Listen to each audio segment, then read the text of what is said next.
Guys വീണ്ടും പഴങ്കഞ്ഞി. നമ്മൾ പഴങ്കഞ്ഞി വിട്ടൊരു കളിയില്ല, കണ്ടോ? പഴങ്കഞ്ഞി നോക്കിക്കേ. ഓ മൈ ഗോഡ്, പഴങ്കഞ്ഞി നോക്കുന്നല്ല, നാടൻ തവി, നാടൻ കലം നോക്കിക്കേ, കണ്ടോ? ഇതാണ് കാന്താരി ചമ്മന്തി, കണ്ടോ? ശബാഷ്. ഇത് കണ്ടോ, നാടൻ ചെറിയുള്ളി, നാടൻ കാന്താരിയൊക്കെ ഇട്ട്. എന്റെ പൊന്ന ദൈവമേ, ഇനി ഇതൊന്ന് കഴിക്കണം. ഞങ്ങളിവിടെ കട്ടത്തൈര് ഞങ്ങളിവിടെ നോക്കിയിരിക്കുക. എത്ര പേരാ നോക്കിയ ഗൈസ്. അപ്പൊ ഞങ്ങള് അങ്ങോട്ടൊന്ന് കഴിക്കട്ടെ പഴങ്കഞ്ഞി. അതാ പഴങ്കഞ്ഞിയുമായി മീന, അതാ മീനുമായി അതാ കെട്ടിയാ വീണ്ടും കൊലത്തിൽ.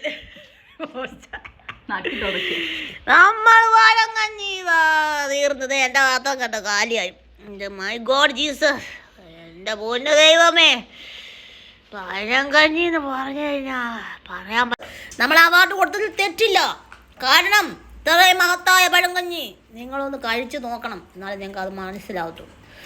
പ്രത്യേകിച്ച് നമുക്ക് പനിയൊക്കെ ഉണ്ടെങ്കിൽ ഇച്ചിരി കാന്താരിയൊക്കെ, മൂക്കൊക്കെ അടഞ്ഞിരിക്കുവാണെങ്കിൽ കാന്താരിയൊക്കെ കൂട്ടി ഒരു ശകലം മൂക്കിൽ നിന്ന് ഇങ്ങനെ വരും, നമ്മളെ മൂക്കടപ്പൊക്കെ മാറും.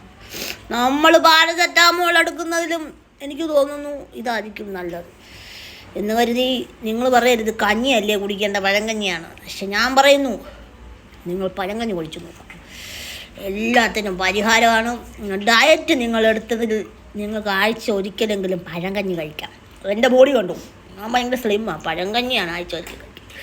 അപ്പോൾ ഗായ്സ് നിങ്ങൾക്കും കഴിക്കാതെ കണ്ടോ, തൈരൊക്കെ അങ്ങോട്ട് ഇട്ട് എന്തോ ഒരു ടേസ്റ്റ് എന്ന് പറഞ്ഞാൽ നമ്മൾ ഒരു നാടൻ തനിമ.